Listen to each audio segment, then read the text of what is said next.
It's pretty unfair that the Patriots have found another franchise quarterback just a few years after having the greatest quarterback in NFL history. How can you do this? This is outrageous. It's unfair.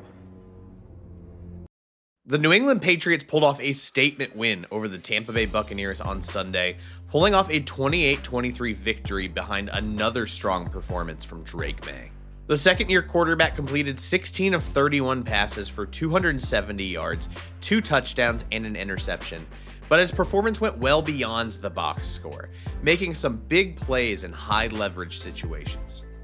A lot of Maye's biggest plays came on 3rd and 4th down, and as you can see from this passing chart via Next Gen Stats, Maye produced some significant chunk plays, specifically between 10 to 20 yards downfield. This was yet another strong performance from Maye in just his second year in the league, but all of a sudden he is the MVP frontrunner according to DraftKings, ahead of names like Matthew Stafford and Jonathan Taylor. Maye doesn't seem concerned about the MVP chance even at away games though, because here's what his response was when asked about those MVP chants in Tampa Bay immediately following the win. There were a lot of MVP chants for you out here in Tampa Bay. Did you hear them?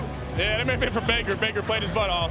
I'm a big fan of Baker's game, and they got a good football team. But, we travel well. That's the Patriots. That's us. We're going to travel well every week. On top of that MVP buzz, the Patriots are tied at the top of the AFC with an 8-2 record and hold the easiest remaining strength of schedule in the league by opponent win percentage. Even when the stats aren't mind-blowing, it is very clear to me that Maye has become the franchise quarterback and is here to stay for the Patriots. So let's dive into the film from Sunday's win over Tampa Bay to show you why the stats don't always tell the full story, because I truly believe he was absolutely dominant in this game. Let's go ahead and dive into that in today's episode of Best Available. Thank you so much for watching today's episode. Make sure that you are subscribed on YouTube and follow us on socials at Best Available YT. If you're also looking for a different way to support the channel, consider becoming a Film Junkies member. I'll leave details to that in the episode description. It's just another way to support the channel with some additional benefits, more of those to come as we continue building out this platform. But why don't we go ahead and just dive into the film on Drake Maye. I mentioned it at the beginning of this video, but I really do think Maye's performance in this game was overshadowed by, solid but not great stats, and also obviously Travion Henderson's breakout game, which was truly awesome to see. But man, I just thought as I was watching this game, and the reason I wanted to do this video is there's just some throws he made where I'm like, this is a different cat than last year. And obviously, offensive line was a real problem last season, and I still think it's not all the way there yet this year. But in a weird way, unlike a lot of quarterbacks whose development has been crumbled by a bad O-line, it almost feels like that's given him a superpower of being able to, handle pressure. But we're going to start in this game, just first play for the Patriots from scrimmage. And it's just a nice job attacking a soft spot in the zone. I'm not sure what the coverage is here, and it might just be because it's a missed assignment of some caliber. I'm watching here because we have this corner that starts attacking the flat and this linebacker attacking the flat. That seems a little odd to me. You can see the way he's shuffling. I'm just a little confused by this decision. So I think that's a little odd. But what I appreciate is as soon as they both break there, Maye is already gearing up to throw in this soft spot in the zone. Really nice job there to throw with anticipation. It's going to be a recurring theme, it feels like, in this video. Maye has been so on lately that he is just throwing in rhythm, throwing guys open as they're making their breaks before they're even done making their breaks. He's just so locked in right now, attacking what he can get against defenses. And I just thought this might be a missed assignment by the defense. I just don't know what the Tampa Bay is running here with two guys attacking the swing route from the running back. But regardless, it's a nice play to start the game and get a good chunk play to Stephon Diggs. I just mentioned I love a quarterback that can throw with anticipation. It just makes it so much easier for wide receivers and just gets the passing game going. We're going to have a play fake, and we're going to have just this isolated route at the top of the screen, again with Stephon Diggs. Now, I want you to pay attention to when Maye is throwing this ball. When he's winding up, I'm going to pause it right here. Diggs is just now starting his break. He is attacking vertically, he is decelerating, and he's coming back to the ball. And the fact that that ball's already out in the air before he's even done making this break, like that's the kind of anticipation I'm talking about. You need to know when that ball is getting out, and that comes with repetition with a wide receiver. And this is Diggs' first year in New England, so the fact that these two are already on the same page like this is just awfully impressive. Putting it, high outside just so only Diggs can get it. I just love a little pitch and catch like this, especially when you're pinned, deep in your own end zone. To get a first down, move the sticks, give yourself some space to operate. That's a nice play all around. I mentioned it. I'm still convinced that Maye's superpower is throwing under duress at this point because he had to do it so damn much last year. Just that offensive line was, not something I would wish on any quarterback. And we're going to have another play fake here, and I'm just blown away by his ability to throw while getting hit here. We're going to have deep crossers. You can kind of see this helmet right here of this safety that's kind of overlooking. He's going to have to commit to one of these two crossers. So we've got Matt Collins coming across this way, I believe, and then we have Kyle Williams, the rookie, coming the other direction. As we roll this, you're not going to be able to see it from this angle, but Winfield follows this. We have a secondary defender over on this side of the screen that's biting on the play fake. And then Maye getting hit delivers this right in stride. It has to be a perfect in stride ball here. Otherwise, bad things are going to happen. To hit him in stride with that corner, and then Kyle Williams just turns on the Jets, and he is gone for a massive touchdown. Great play from Kyle Williams, who I know Patriots fans have been waiting to break out. But I also want you to pay attention here on this throw as Maye is getting hit. So we run the play fake. Look at his feet, we want them pointed to where we're about to throw, right? If we're throwing this crosser, I can't draw straight, but, we want his feet pointed towards that crosser. And then I want you to watch as he feels this pressure. Look at how he's had to open up his footwork. These feet are no longer pointing at the crosser. They're pointed this way. He's trying to avoid this hit. And then he's almost like jump throwing this while getting drilled. And that is a clean shot by the defender. And his ability to hit that on the money, that is such a tough throw in normal circumstances to make sure you're not, because if you're underthrowing this or there's not enough zip on it, this corner can undercut this and take it the other way for 6. To throw with that kind of placement on play action while getting hit is why Maye belongs in the MVP conversation. I personally don't know if he's my MVP front runner, but man, I don't think there's an argument that he doesn't belong in the conversation with the leap he's taken in year 2, and plays like this are obviously why. If you notice the jerseys behind me, yes, I am a Packers fan. If you're new to the channel, if you're a regular, you shouldn't be surprised. But I saw this and I just immediately thought a little of Brett Favre from my younger days. We got to play fake, pressure's everywhere. Vita Vea's, steaming down right here. He's generating push. We got to push here. He knows there's a defender behind him. It's all kind of a mess, right? Just a little flip and check down to Pop Douglas. That's the kind of stuff I just always thought of Favre. Just when he got in trouble, he would just try to do anything to get that ball out to a playmaker. And, is it a big, huge play? No. In fact, I don't think this play even counted. It was an offsides penalty by Tampa, and I think they ended up taking it. But I had to play it just because when you're on as a quarterback and you start making plays like this, I think you begin to think anything is possible. It's just one of those plays early on where I felt like, wow, Maye is dialed in this game. This is another huge play by the Patriots in this game. A lot of it's after the catch, but I think it's very impressive that Maye recognized what was happening in real time because everything here tells me cover 1, including the alignment from these outside corners. When I'm thinking cover 1, we've got man up on everyone and then the single high safety right here, who's basically just playing sideline to sideline, okay? And the way the hips are turned for these corners tells me cover 1 as well, because if we're running out cover 1, typically how it's run, we are trying to contain or hold outside leverage and funnel these receivers inside to let the safety clean up. And then most cover 1s have some kind of hole defender. And with this mugged up look, it could be this guy bailing. It could be this guy bailing. So that's the pre-snap look Drake Maye is seeing, right? This looks like it should be pretty straightforward. Yes, we have this kind of like mugged up simulated pressure look with 1, 2, 3, 4, 5. 5 guys plus a 6 that's crept up. So, I think they're trying to make sure they're showing a cover 1 look, right? But what we're going to have instead of just a traditional cover 1 is we're going to have this corner blitz, and we're going to have this edge try and bail into coverage. It's a bold strategy and not one that works out well because Maye reads this the whole way. He replaces that blitzer almost immediately.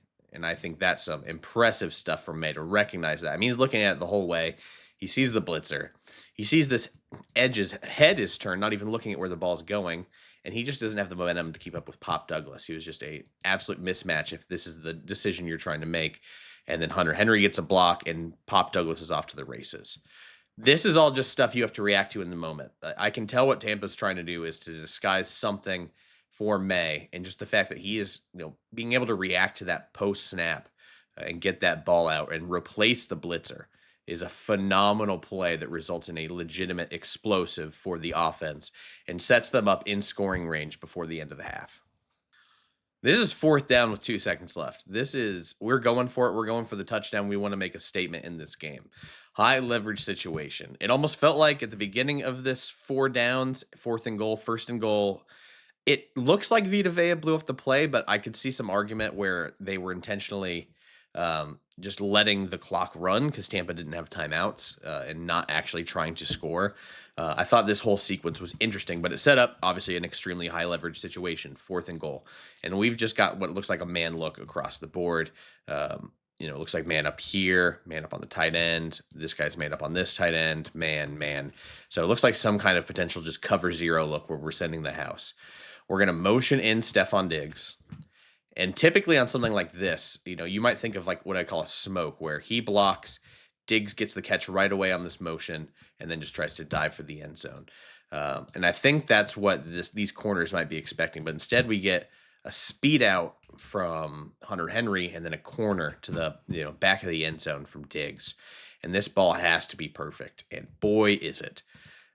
On a play like this where the corners that's Antoine Winfield, the safety is just having to recover and react to this.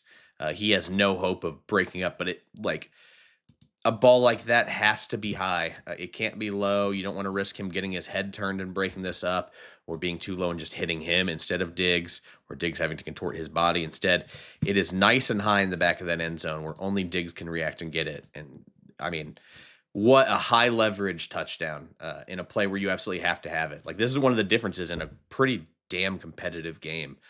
Heck of a play by Drake Maye and Stefon Diggs. This might have been my favorite play from the game, and probably the one that made me decide to do this video. This is another 3rd down situation, so we got a high leverage situation for the Patriots offense, and Maye's going to go, and he's going to feel pressure. We've got 2 twists inside. We got Vita Vea collapsing outside, just trying to run games on this O-line, and, they bite for it. You can see Campbell and the left guard carry these 2 inside defenders, and no one picks up Vea going outside. But Maye's ability to make one of the scariest defensive tackles in the league miss in open space. And then there's 4 defenders around him at this point. But what I appreciate here, his eyes are still downfield, and you can just barely see the guy he's trying to throw to right up here. He is staying alive. The feet are a mess. He is getting barreled down. He's completely surrounded by defenders. And yet here he is on 3rd down delivering a strike for a first, staying upright. This is MVP stuff. I know I've said it a couple times in this video, but this is the most impressive game I've seen from Maye. I don't care what the stats have been in other games. His ability to escape some of these plays and in just big situations and come away with 1st downs and touchdowns, again, MVP caliber stuff here. This is 3rd and 14. This should not be a great situation for any quarterback. And, it's just a phenomenal throw. We're going to get to it in a second. On 3rd and 14, this almost looks like a quarters look, right? Alignment, deep safeties, all of that. Instead, we're going to have a safety buzz down. It's going to turn into cover 3. So this safety is going to become middle 3rd responsibilities, outside thirds from these corners. And then we're going to have 4 defenders on the 2nd level. So we're just trying to make an umbrella of, 3 defenders over top and then 4 defenders here. Just create levels, make it hard to throw over the top of this defense. But by buzzing down and forcing this defender to be, middle 3rd, we essentially got a one-on-one between Hollins and this DB. And Hollins does a great job attacking inside leverage first before bouncing out and, causing this corner to be flat-footed. He bites on the inside release just in time for Mac Hollins to break outside. Boy, Mac Hollins, I think, has been a hell of a player. Does not get enough appreciation around the league, but that's not what I'm talking about here. I want you to see the anticipation after breaking outside. Maye is releasing to throw this ball, and And Matt Collins hasn't even beaten this corner over the top yet. He just knows that by winning that outside release, he has a full head of steam. This corner is still reacting and is not at full speed yet. And then this ball in the air on a rope to Matt Collins. That is one of the best deep throws you'll see in the league right now. That like also he's getting hit while throwing this. Like free shot on him as he's releasing this ball right there. And he's still just hitting Hollins in stride. That's one of the best throws I've seen all season. I love a good deep shot. I don't think it gets any better than this. It stinks it doesn't end in a touchdown, but wow. Like that is PFF loves the term big time throw. If this one wasn't credited as one, I would be absolutely stunned. This is our last play of this video, and I promise I didn't mean to end on a low note after all the highs, but I think this is just an area where Maye needs to continue maturing. Again, we got to remember, he's only a second-year NFL quarterback. He's going to make some mistakes. In a game like this where he feels like he can do no wrong, he's going to push the envelope a little bit. This is third down in the fourth quarter. They are up 5, right? So in theory, yes, you want a touchdown, but you can let this play die and get the field goal and go up 8. And I know everyone says an 8-point possession or 8-point game is still a 1-possession lead. I don't think coaches think that way. I think an 8-point lead is a 1.5 possession game because yes, you have to score the touchdown, and that's still essentially a 50-50 chance if you can convert it just to tie. I think an 8-point lead is severely underappreciated in the NFL by the common fan. But that's besides the point. This is just a play where Maye needs to just understand when to not force a throw. And I want you to pay attention to this defender who's covering the tight end. I appreciate that he has a great heads-up play here, reading that Maye's trying to force that throw to the back of the end zone because he breaks off his assignment for the interception. Great play by that defender, and just an exact situation of Maye, like, come on, man, I know you think you got that guy open. You're trying to force a throw, rolling out. Understand the situation. Try not to force anything near the end zone. Brutal pick given the context and situation. And that's just an area where, again, Maye needs to clean things up or just mature as a young quarterback. I hope that last play wasn't too much of a downer because I think the evidence shows that Drake Maye is ascending into superstardom. Like, this is a phenomenal game against a really good NFC opponent. And, 8-2 record is nothing to sneeze at. This Patriots team has turned things around so fast with Drake Maye at quarterback and Mike Vrabel at head coach. Patriots fans should be absolutely delighted with where this franchise is heading because I feel like they're just scratching the surface of what they're going to become. They still have to clean up that offensive line. The defensive secondary still needs help. This team will continue building into a legitimate contender for years to come, especially with Drake Maye at the helm. Let me know in the comments what you think of Drake Maye. We will be back later this week. I've got a really fun college player we're going to talk about on Wednesday. One I've kept learning more and more about, and he may not be a first-round pick. I think you're going to love his story. So stay tuned for Wednesday. If you're not subscribed, subscribe so that you get a notification when that video drops, and we will see you on Wednesday.